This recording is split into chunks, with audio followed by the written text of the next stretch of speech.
Entonces, la Ley de Abreviación Procesal Penal y de Fortalecimiento de Lucha Integral contra la Violencia de Niñas, Niños, Adolescentes, así como se llama nuestra Ley 1173, retoma la primera consigna que se tenía en la promulgación del Código de Procedimiento Penal, ley signada con el número 1970, donde lo que tendría que haber primado es la libertad y la excepción era una detención preventiva. Como siempre hemos hecho las modificaciones en base a las estadísticas del número de detenidos preventivos en los centros penitenciarios, de igual forma también volvemos a tomar en cuenta en la cumbre que existían muchos detenidos preventivos y esos detenidos preventivos hacían un hacinamiento al interior de los recintos penitenciarios. Pero, colegas, no olvidemos que en el Estado Plurinacional de Bolivia nunca ha habido una reforma penitenciaria, nunca ha habido una modernización de los centros penitenciarios. Eso hace ver de que en un momento el centro penitenciario de San Pedro, el de Chonchocoro, el de Calauma para adolescentes, el de Patacamaya, en un momento se han improvisado este último para un determinado número de personas, pero al momento, actualmente, han rebasado. En ese sentido, parece que los jueces estuviesen deteniendo más allá de lo que incluso las reformas determinarían, pero ese hacinamiento carcelario se debe también a la no reforma ni a la no utilización de políticas para los recintos penitenciarios. Más aún si hablamos de rehabilitación. No existe una política de rehabilitación. Entrando propiamente ya a las medidas cautelares en la parte teórica, que es el tema que nos ocupa el día de hoy.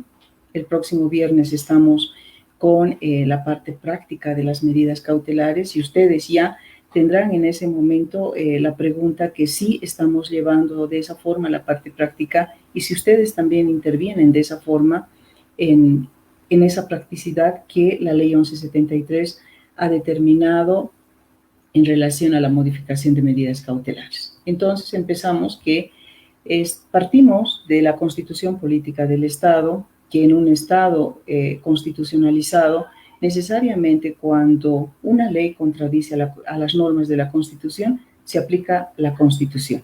Y en la Constitución también tenemos, en el cuerpo de la Constitución, la aplicación de los instrumentos internacionales. En el artículo 410, el artículo 13 y el 256 de la Constitución Política del Estado. ¿Y qué nos dice la Constitución? La Constitución Política del Estado establece la protección de los derechos, principios y garantías jurisdiccionales para todos los habitantes, para que ellos puedan desarrollarse las actividades y capacidades dentro del territorio nacional, y entre ellos la libertad.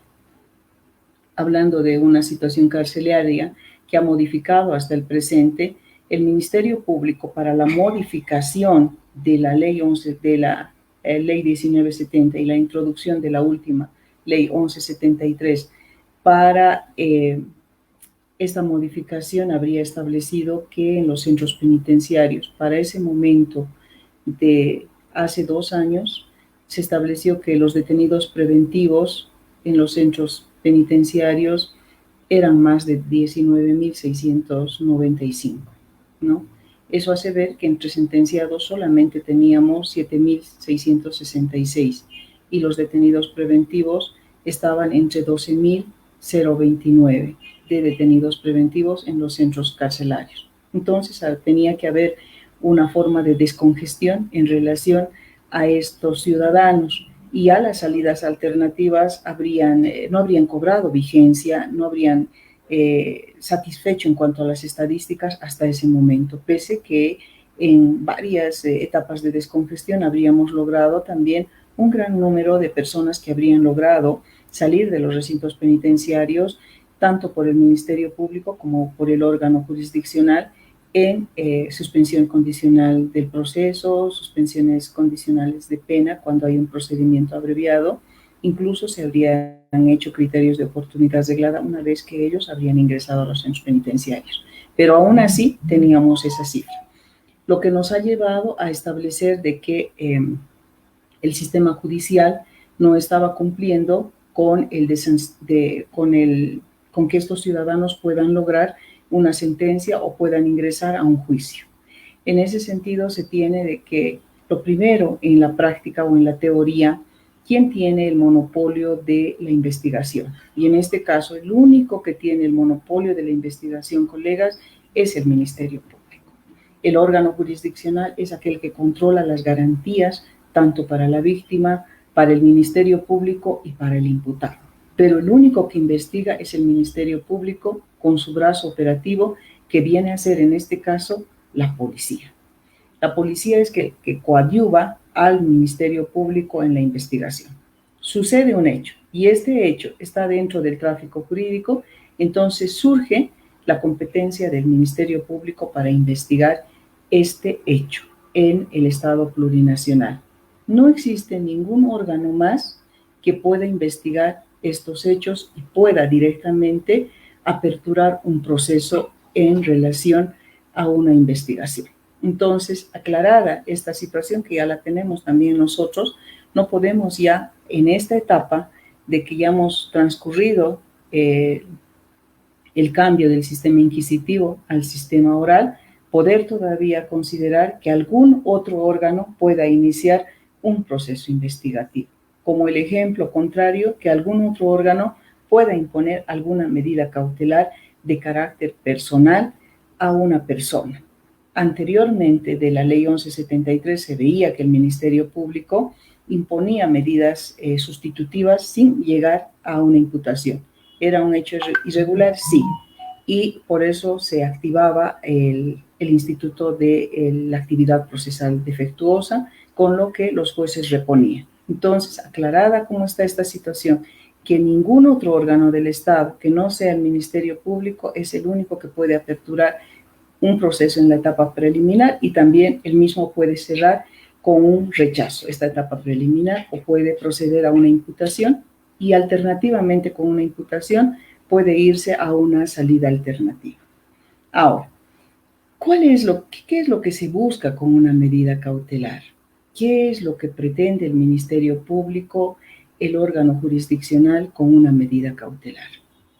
Es la averiguación de la verdad, y para la averiguación de la verdad necesariamente debemos tener en cuenta los riesgos procesales. El desarrollo del proceso con la presencia del imputado. Vamos a ir viendo que no es necesaria siempre la detención preventiva cuando este ciudadano imputado ha colaborado en la investigación al representante del Ministerio Público, no siempre con presentación de pruebas, sino también estando presente a todos los llamados que le ha hecho el representante del Ministerio Público. Así haya tardado la investigación 6 meses, él siempre ha estado presente, sabiendo que este ciudadano ha cometido el delito. La aplicación de la ley como tutela efectiva en el artículo 115 de la Constitución Política del Estado. Estos tres requisitos hacen a la llamada instrumentalidad de la medida cautelar. Esa es la única finalidad que tiene la medida cautelar. No es un castigo directamente que le podemos dar los órganos, tanto investigativo como jurisdiccional, para poder a una persona detener y cumplir con una detención preventiva indefinida ya en la satisfacción que tenga la víctima. Tampoco el órgano jurisdiccional y el órgano investigativo tiene dentro de sus competencias el poder hacer o recuperar deudas ajenas, o sea, deudas entre comillas, ¿no? O sea, el órgano del Ministerio Público y el órgano jurisdiccional con las medidas cautelares lo que busca son estos 3 elementos. Entonces, identificados ya estos 3 elementos, debemos ver a efectos de los requisitos de la solicitud de las medidas cautelares, las condiciones de validez. Y para esto dirigimos la mirada a la sentencia constitucional plurinacional 276, quebrado 2018-S2 de junio. Que dicho de paso, desde que vemos la fecha de esta sentencia, vamos a ver, si ustedes dan una lectura minuciosa a esta sentencia, vamos a ver que no es más que la ley 1173. Desde el año 2018, el Tribunal Constitucional, al interpretar el artículo 233, numerales 1 y 2, establece de manera clara todos los requisitos que se deben dar para que las medidas cautelares estén aplicadas de esa forma y sean consideradas como solamente instrumentales. En esta sentencia constitucional establece que se debe aplicar necesariamente para una medida cautelar el principio de legalidad, el principio de proporcionalidad, el principio de razonabilidad y la fundamentación y motivación de la resolución. Conforme vayamos viendo y ustedes vayan escuchando, tenemos todavía algunas fallas, todos los entes, tanto el Ministerio Público, el órgano jurisdiccional y ustedes, los colegas abogados, cuando se presenta una medida cautelar, cuando ustedes van a defender ya sea a la víctima, al imputado y en todo caso cuando son fiscales también, el de no aplicar estos requisitos o el de no solicitarle al juez la aplicación de estos requisitos o al Ministerio Público. Vemos en relación al principio de legalidad. Toda privación de libertad debe cumplir dos requisitos. Uno, el requisito material y el otro, el formal. El requisito material se refiere específicamente a la ley, que los hechos estén enmarcados dentro del Código Penal. No podemos hablar de un requisito material cuando un hecho no esté dentro del tráfico jurídico. Y el requisito formal establecería que solamente quien puede imponer una medida cautelar es un juez. Como anteriormente ya les dije, no puede aplicar otro órgano del Estado que no sea un juez una medida cautelar. Así sea la de libertad, colegas, ¿no? Entonces, este principio de legalidad tiene que cumplir necesariamente con estas dos condiciones. Y también para ello está en el artículo 233, que está mejor explicado que la anterior reforma de la ley 1173. También tenemos en relación al principio de legalidad el control de convencionalidad. No olvidemos que a efectos del control de convencionalidad es de aplicación obligatoria para los jueces y el Ministerio Público, porque así lo manda la Constitución Política del Estado en el artículo, ya les mencioné, 410, 13 y 256 de la Constitución Política del Estado. Para eso vamos a citar el caso Álvarez y Lapo y Míguez versus Ecuador, en la sentencia del 21 de noviembre del 2007, en el párrafo 101 y 103, que dice que debe existir indicios suficientes que permitan suponer razonablemente que la persona sometida a proceso haya participado en el ilícito que se investiga y que tal sospecha tiene que estar fundada en hechos específicos y articulados con palabras. Esto es no en conjeturas o instituciones abstractas. ¿Qué es lo que quiero decirles? Que para el principio de legalidad tenemos un hecho. El hecho tiene que estar dentro del tráfico jurídico del Código Penal. Es una acción, pero esta acción está repudiada.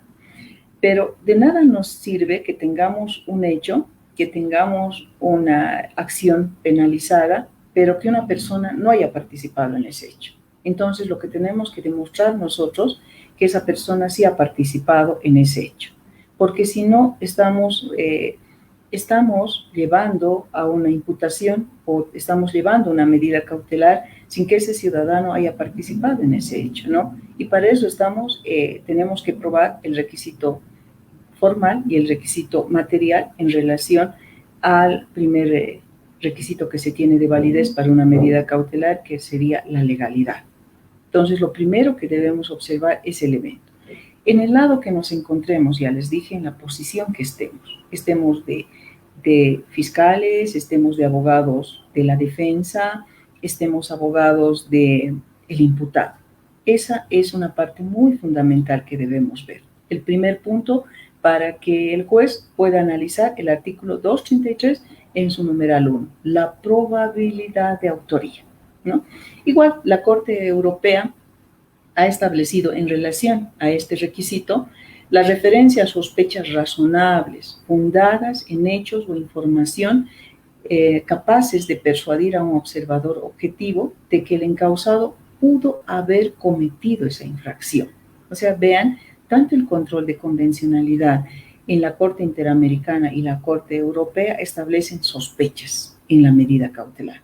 no establece una prueba plena, pese que en algunos procesos nosotros investigamos en acción directa, ¿no? Cuando ha sido encontrado el ciudadano en el lugar de los hechos, a punto de cometer o después de cometer el mismo.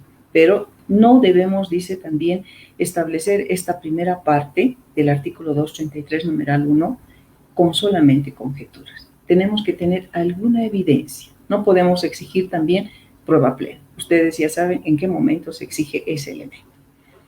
Ahora, en relación al requisito que vamos a ver del artículo 233, numeral 2, que ya son los riesgos procesales, el artículo 234, el peligro de fuga, y el 235, el peligro de obstaculización.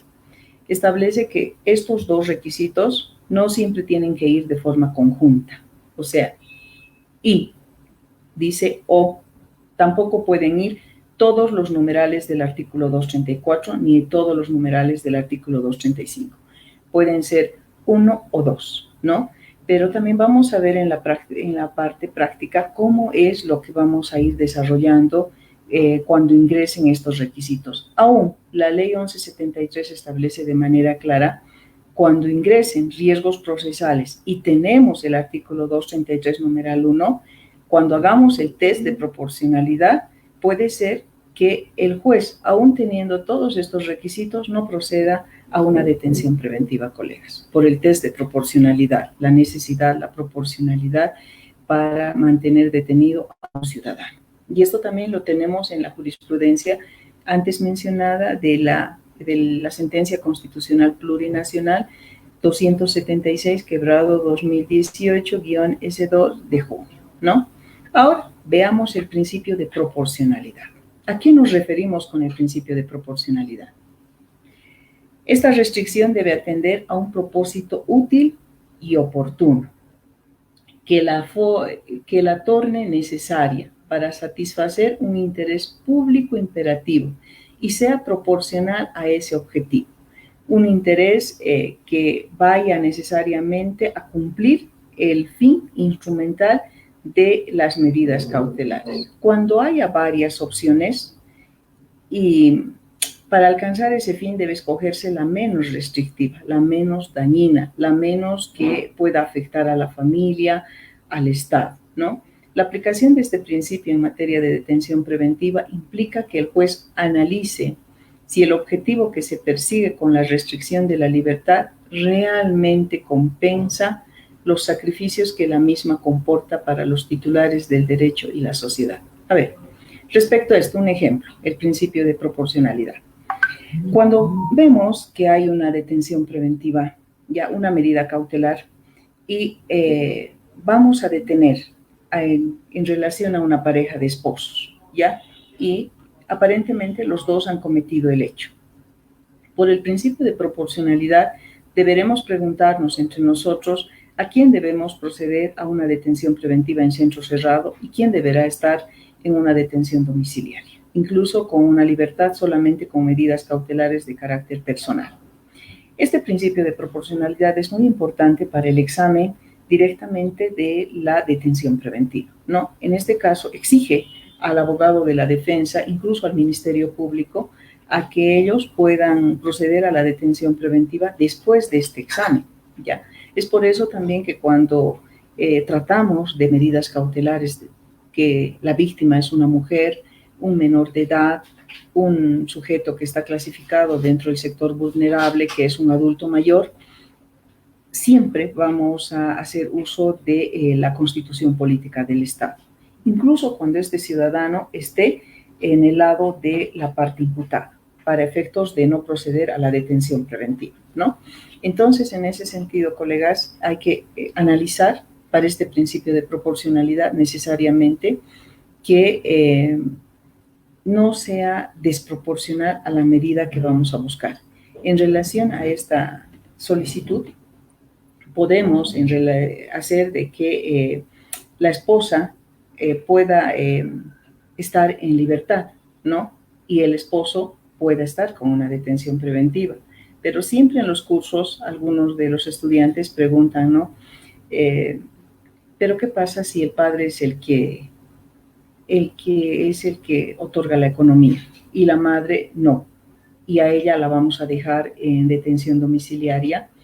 ¿Y quién va a dotar a estos ciudadanos de la comida, ¿no? O que si le detenemos a la madre y los menores son pequeños, ¿quién los va a cuidar? Por favor, enchúfame. Entonces, ¿quién les va a cuidar, no? Esa disyuntiva tenemos que arreglarla directamente cuando hagamos el test de proporcionalidad, el examen del test de proporcionalidad en una audiencia de medida cautelar. Y este test de proporcionalidad también va con otro elemento básico que es la necesidad, ¿no? En ese sentido, tenemos que hacer el estudio.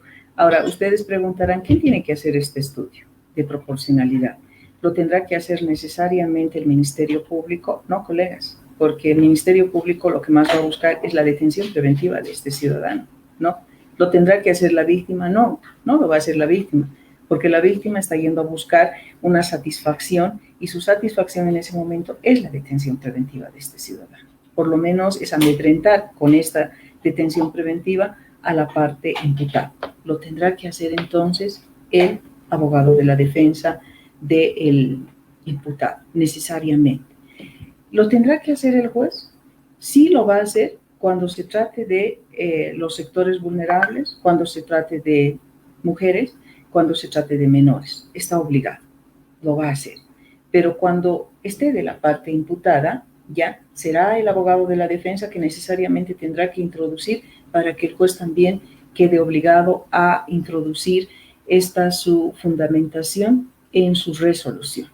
Porque lo podrá hacer de mutuo propio en contra del Ministerio Público y en contra de la víctima, no lo va a hacer, porque en este caso estuviera siendo de abogado de la parte imputada, introduciendo datos que no le ha solicitado el abogado de la parte imputada, ¿no? Y también sería sujeto de una apelación, y en la apelación le acusarían a ese juez de haber introducido fundamento ultra petita, que no le han pedido, que no ha visto directamente. Es más, que ni siquiera le han mencionado ni el Ministerio Público. Entonces, en ese extremo, tienen que ustedes introducir este principio de proporcionalidad.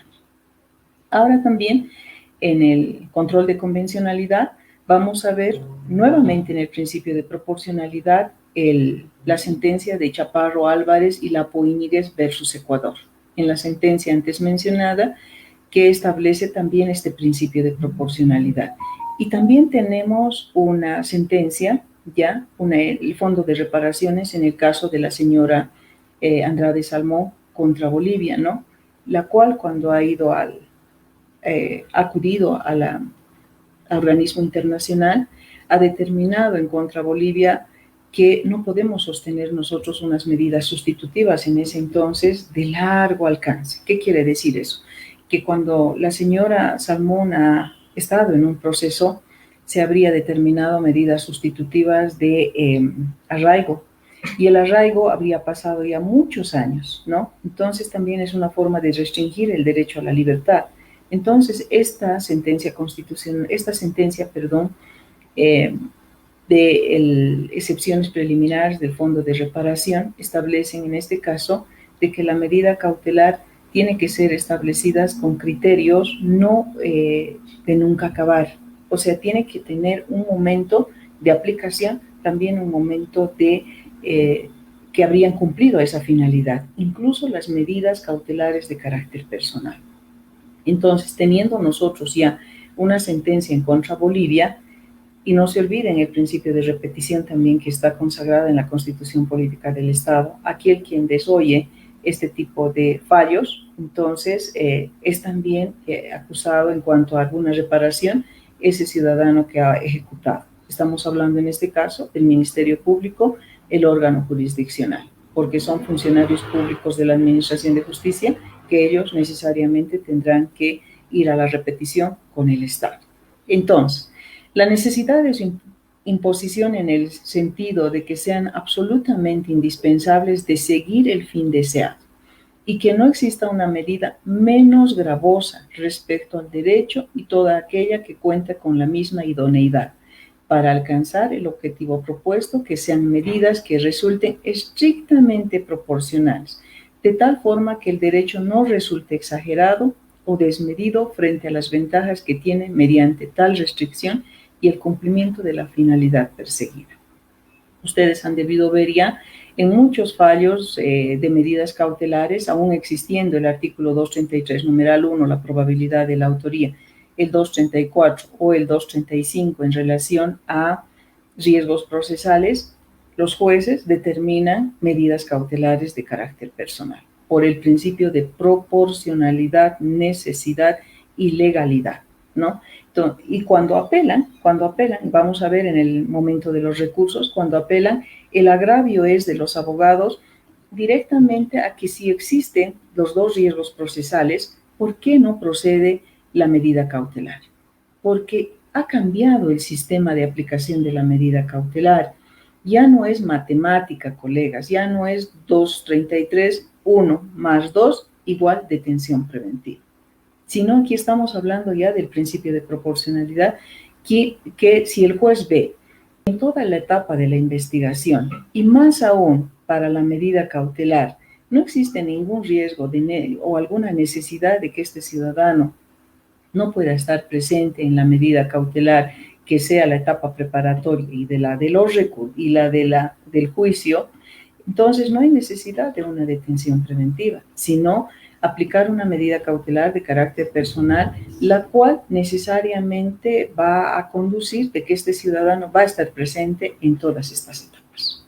Y cuando vamos a la apelación, no decimos la parte fundamental, por qué el juez ha determinado una medida cautelar de carácter personal, sino preguntan nuevamente al tribunal por qué no ha aplicado la detención preventiva, porque ya no existe la potestad reglada, porque ya no existe el 235 ter del Código de Procedimiento Penal que el juez puede determinar incluso contra la imputación que solicita detención preventiva. El juez puede irse, por decir, esta imputación determina una medida cautelar de carácter personal y el juez puede ir a una detención preventiva como lo hacía. Hoy en día el juez tiene que ser más benigno que el fiscal.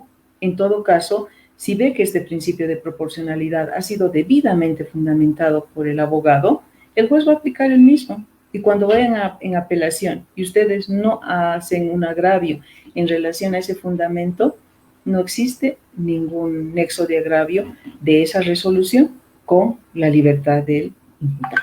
Entonces nos equivocamos generalmente en la forma como proponemos los agravios. Ahora, el acusador en audiencia puede aplicar cuál es el riesgo procesal que se presenta. Y si es más de uno, deberá identificar cuáles son ellos, así como las circunstancias de derecho en las que deriva. Finalmente, indicar el por qué la medida cautelar de detención preventiva que solicita permitirá contrarrestar el riesgo procesal y las autoridades judiciales deben analizar si dicha medida, o sea, aquí ya estamos con la propuesta del Ministerio Público y de la parte víctima, que nos están pidiendo detención preventiva a los jueces. Entonces, el juez, ¿qué debe analizar? Si esa solicitud es la más idónea y la más adecuada. O sea, no existe más en ese momento una medida que la detención preventiva. Y para eso sí o sí también tiene que fundamentar el juez de que es la más idónea para ese momento de la medida cautelar. Y también lo tiene que decir por qué. Vamos a ir viendo después cómo tiene que razonar el juez para determinar una detención preventiva de cómo es la extrema medida. Si la medida cautelar es necesaria, o sea, si vamos a avanzar solamente la etapa preparatoria con la detención preventiva de este ciudadano o de esta ciudadana. Y si podemos hacerlo sin la detención preventiva, también tenemos que explicar. Y si es proporcional en sentido estricto. Miren qué exigencia le hacemos al juez para que él pueda fundamentar para poder proceder a la detención preventiva o para dejar con solamente medidas cautelares de carácter personal e incluso la libertad de este ciudadano, ¿no? Entonces, la ley de abreviación llamada 1173 en el artículo 233 prevé en cuanto a la aplicación de las medidas cautelares cuando las demás medidas cautelares personales sean insuficientes para asegurar la presencia del imputado y el no entorpecimiento de la averiguación de la verdad, lo que no existía, ¿no?, anteriormente. O sea, tiene que analizar el juez mediante la propuesta que le haga el abogado de la parte imputada e incluso el representante del Ministerio Público, de que la medida que se va a imponer es la más idónea, ¿ya? Y que si bien anteriormente podíamos proceder a una detención preventiva, ¿ya?, porque el mismo juez que les está dando esa resolución puede haber, en otro caso que ustedes mismos han atendido, puede haber determinado una detención preventiva. Pero ya les decía que ese giro de 80 grados que ha dado la ley 1173 permite a ese mismo juez que en un momento ha procedido a la detención preventiva, en un caso análogo, el día de hoy solamente esté dando una medida cautelar de carácter personal, porque ha cambiado también la ley, colegas, a efectos de que fundamente el juez y le da también esa facultad al juez para esta forma de resolver. Ahora, el fiscal debe mencionar los actos investigativos que realizará en dicho término. Generalmente nosotros, y he estado viendo yo algunas resoluciones que el fiscal dice voy a pedir como un plazo de detención preventiva en 4 meses, ¿ya?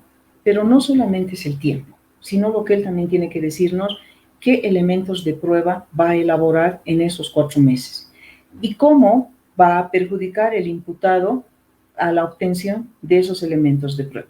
Si no hay ese triángulo, porque es un triángulo, entonces tampoco podemos aplicar una medida extrema de detención preventiva y además de 4 meses, ¿no?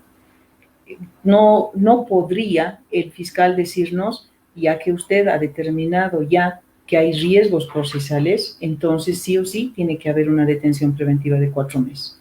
La finalidad y el fundamento es diferente, tanto de la medida de los riesgos procesales como del plazo de la detención preventiva o el periodo de la detención preventiva.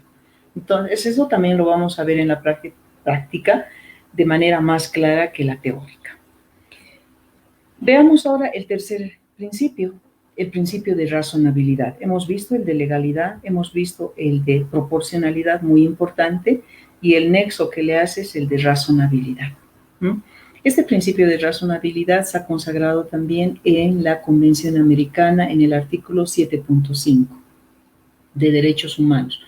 Toda persona detenida o retenida debe ser llevada sin demora ante un juez u otro funcionario autorizado por la ley para ejercer funciones judiciales y tendrá derecho a ser juzgado dentro de un plazo razonable o a ser puesta en libertad sin perjuicio de que se continúe el proceso. O sea, razonabilidad, ¿no? Anteriormente también, y lo digo varias veces, el Pacto de San José de Costa Rica, y estamos mencionando, ¿no?, porque es el mismo la Convención Americana, ya establecía, y estamos hablando de nuestra Constitución Política del Estado anterior a la Ley 1173. Entonces, si vamos a aplicar en un proceso constitucional, en un país constitucionalizado, la Constitución Política del Estado, tendríamos que aplicar el plazo razonable. Pero no entendíamos los órganos de la Administración de Justicia que debería de haber un plazo. Lo que entendíamos nosotros que el plazo razonable era de los 6 meses. Y luego hacer una acusación e ir con ese detenido a juicio, ¿no? Hoy día, la Ley 1173 nos exige que los jueces y los fiscales deban requerir ante el juez cuál es el plazo razonable para él. Y ese plazo razonable, ya les dije, que es con el fundamento de que tiene que obtener elementos de prueba, que solamente lo va a hacer con la detención preventiva de este ciudadano. Entonces, razonable, que no se exceda en el tiempo. Ahora, con la entrada en vigencia de la misma Ley 1173 se prevé que la medida cautelar de la detención preventiva debe ser fijada dentro de los tiempos razonables y no así indefinidos. Es por esta razón que se debe fijar un plazo de duración de la medida cautelar. Vamos a ver que cuando se solicita ya una imputación para una medida cautelar, es parte ahora de esa imputación también la solicitud del plazo razonable, para que el abogado que vaya en la defensa del imputado pueda cuestionar que ese plazo no es razonable porque los elementos de prueba que está pidiendo el fiscal de la causa no requieren ese tiempo que está solicitando él mismo. Entonces, debemos estar preparados para la medida cautelar y para pedir un plazo menor. Ahora, el otro punto es la fundamentación y motivación de las resoluciones. Resolución que no está motivada o fundamentada es sujeto de apelación, ¿no? Y la apelación, no se olviden, en cuanto al agravio, va a ser ese elemento, pero no en realidad en un elemento general, sino tendrán que señalar necesariamente en qué parte esta resolución no está debidamente motivada ni fundamentada. Motivada con los motivos que ustedes le han dado y el juez tiene que haber fundamentado con esos motivos esa resolución. Entonces, si no hay esos elementos, sí es motivo de agravio, ¿no? Estamos en el artículo 124 del Código de Procedimiento Penal. Y es considerada también o es parte de las garantías del debido proceso. Y la tutela judicial efectiva. Se encuentran las de ejercer el derecho a la defensa y las de recurrir las resoluciones judiciales susceptibles de impugnación. La autoridad que dicte una resolución debe imprescindiblemente exponer los hechos, realizar la fundamentación legal y citar las normas que sustentan la parte dispositiva de la misma. Esto permitirá a las partes conocer las razones por las cuales la autoridad judicial asumió esa determinación. Es importante de manera clara y entendible hacerle conocer al justiciable el por qué se está procediendo a la detención preventiva, hacerle conocer a la víctima por qué no vamos a determinar la detención preventiva, al igual que el representante del Ministerio Público, pero de forma entendible y clara, porque quien entiende el derecho son los abogados, pero el acusado ni la parte víctima, colegas, no entiende mucho de eso. Nosotros entendemos porque hemos estudiado. Entonces hay que bajar a ese nivel y hacerle entender. Las sentencias constitucionales respecto a la fundamentación tampoco exigen que sean ampulosas, pero manifiestan que sean entendibles, ¿no? En relación a ese término.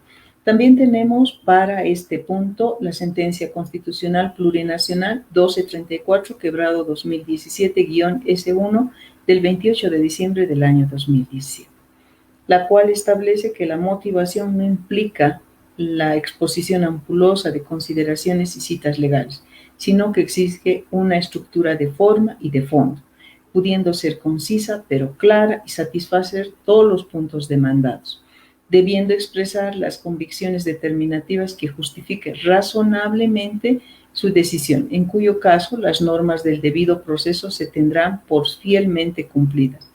Al contrario, cuando la resolución, aun siendo extensa, no traduce las razones o motivos por las cuales se toma una decisión, dichas normas se tendrán por vulneradas.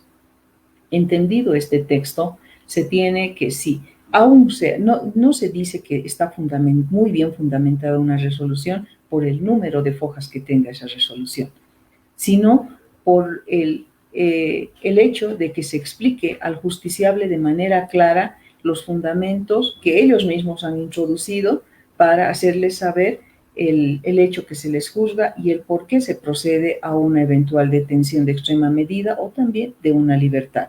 O sea, no podrían ustedes apelar una resolución porque es muy corta, porque si leemos, si son solamente una hoja, anverso y reverso, pero ahí les dice todo, está debidamente fundamentada. Pero si es una resolución extensa de 3, 4 hojas, pero también que se les dice de manera exquisita todo lo que ustedes han querido, también es debidamente fundamentado. O al contrario, en una plana de anverso y reverso que no dice nada, ni lo que ustedes han fundamentado. Entonces, sí o sí estamos vulnerando el debido proceso, ¿no? Y el debido proceso tiene un elemento que es la fundamentación de la resolución. Para eso también, colegas, tenemos la jurisprudencia internacional, la Corte Interamericana de Derechos Humanos también, en el caso Chaparro Álvarez y Lapo Íñiguez versus Ecuador. El control de convencionalidad en la sentencia 21 de noviembre del año 2017 establece en relación a este punto de que toda decisión por medio de la cual se restrinja el derecho a la libertad personal por medio de la aplicación de la prisión preventiva deberá contener una motivación suficiente. O sea, más exigente es cuando procedemos a la detención preventiva esta fundamentación, que permita evaluar si tal detención se ajusta a las condiciones necesarias para su aplicación. Indicios razonables que vinculen al acusado, fines legítimos, aplicación excepcional y criterios de necesidad, razonabilidad y proporcionalidad. Miren, hasta el control de convencionalidad menciona el test de proporcionalidad en este fallo, ¿no? Entonces, si cumplimos con esa condición, estamos en presencia de una resolución debidamente fundamentada y que cumple con el artículo 124 del Código de Procedimiento Penal. Ahora, nuestro Tribunal Constitucional también ha interpretado en relación a resoluciones fundamentadas en la sentencia constitucional 0012, quebrado 2006-R del 4 de enero. De manera clara explica qué es motivación, qué es fundamentación, ¿no? Y que también establece de que no es necesario tener una resolución muy ampulosa para establecer de manera clara que sea muy bien fundamentada, ni que ésta sea muy corta, que también se la acuse de no fundamentar. De no ser así, dice nuestro Tribunal Constitucional Plurinacional, estaremos en presencia de una decisión arbitraria, ¿ya? Esta sentencia constitucional, si damos lectura, establece si se constata si la misma está fundada en derecho, estamos en presencia de una resolución fundamental. Si al contrario, no estamos en una resolución fundada en derecho, es fruto de una decisión arbitraria. Sin embargo, de ello no expone que las decisiones jurisdiccionales tengan que ser exhaustivas y ampulosas o regidas por la particular estructura, pues se tendrá por satisfecho este requisito, aun cuando de manera breve, pero concisa y razonable, permita conocer de forma indubitable lo que se ha solicitado. Si ustedes van a solicitar, a ver, como ejemplo, una modificación de medida cautelar para otorgar la jornada laboral, va a intervenir la parte víctima, el por qué no requiere la jornada laboral.